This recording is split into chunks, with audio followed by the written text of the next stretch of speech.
Добър вечер на всички! Тази вечер направихме Citroen C5 X7 2014 година Tourer.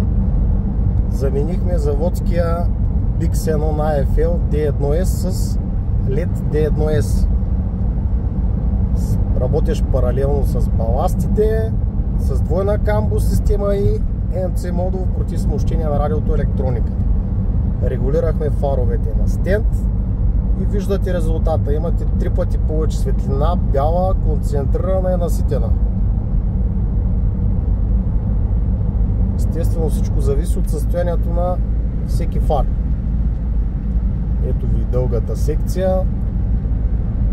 Виждате как се вижда. Просто колата изгря.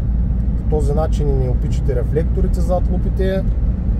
Ето сега ще ви покажа, че няма грешки.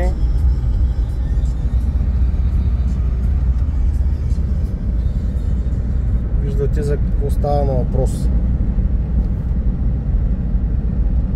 За хората, които искат адекватно осветление, особено в есенно-зимния период.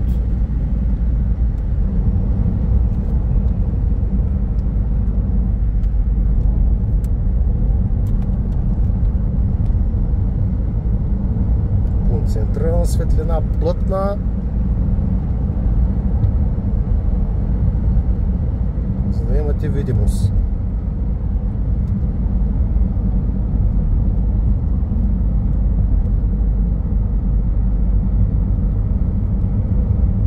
Някой е спрял на аварийни, както трябва. Румънци, не мога да повярвам. Чак не мога да ги повярвам.